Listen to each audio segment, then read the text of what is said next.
Chaque année, quand nous venons ici, nous avons l'honneur de recevoir ce texte si important qui vous a été distribué et qui marque en lui-même les grands axes de ce que doit être notre réflexion pendant les 2 jours et les 3 jours qui vont suivre. Nous sommes ici pour plusieurs raisons. La première raison, quand vous regardez autour de vous et quand vous allumez la télévision, c'est que le monde marche à l'envers.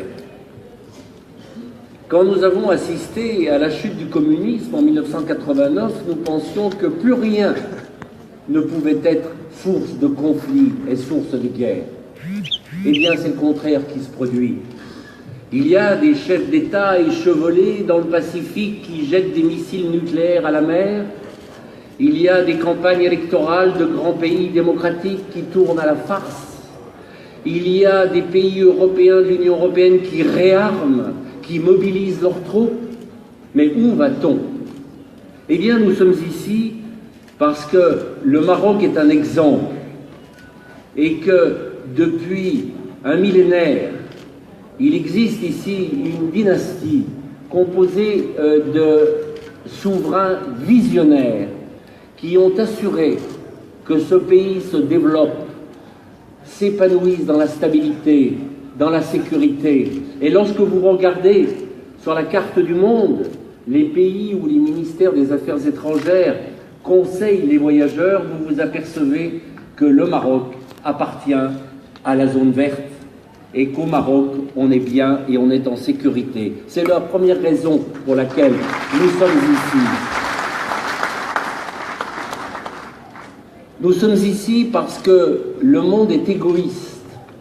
On constate à tous les niveaux un repli sur soi des États, qui d'ailleurs menace au niveau de l'Union européenne gravement la cohésion de ce mouvement unificateur qui s'est créé en Europe.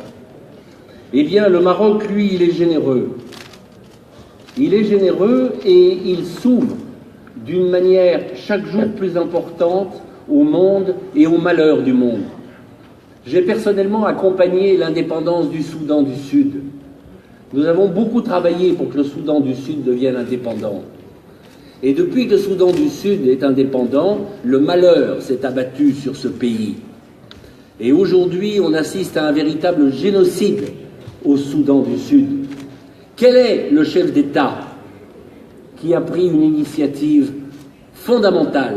Bien sûr, qui ne satisfera pas tous les besoins, mais qui est déjà un geste, un entraînement et quelque chose de concret. C'est Sa Majesté le Roi du Maroc en envoyant un hôpital au Soudan du Sud, où il n'y a pas d'hôpitaux, où il n'y a pas de médecins, où les gens meurent, où les femmes qui sont dans des camps protégés par des forces internationales sont violées sous les yeux des forces internationales. Le seul chef d'État qui a fait quelque chose, c'est votre roi, mesdames et messieurs les Marocains.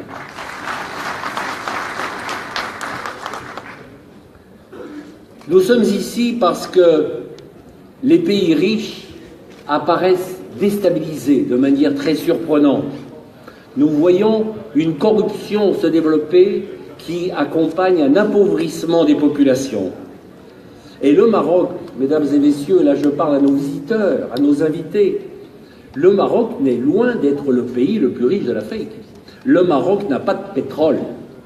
Eh bien, quand vous ouvrez la presse marocaine en ce moment, vous voyez des photos de TGV. Le Maroc est à la pointe du progrès et il est un exemple. Et à travers ce qui se fait ici à Dakhla, on constate que l'on peut faire un miracle. À Dakhla, il y avait, à part une population pleine d'entrepreneurship, pleine de volonté, il y avait du soleil, la mer et le sable. Et Dakhla devient le miracle du Maroc et le miracle de l'Afrique. Je disais récemment à Tanger que je pense que Dakhla va devenir le Tanger du Sud, dans la mesure où, dans la volonté de votre roi, il y a le désir de faire de Dakhla le hub de l'Afrique occidentale, un endroit où véritablement les échanges de l'Afrique de l'Ouest vis-à-vis du monde pourront prendre leur plein épanouissement.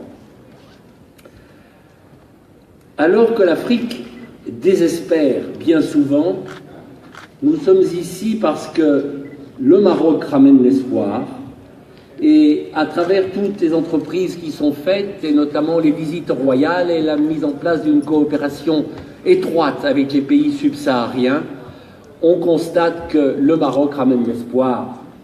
Ce ne sont pas des compliments que j'aligne les uns après les autres, c'est une réalité que je décris parce que nous y croyons et que tous les invités de notre forum qui viennent ici sont des gens qui repartent en étant les avocats de Dakhla, les avocats du Maroc.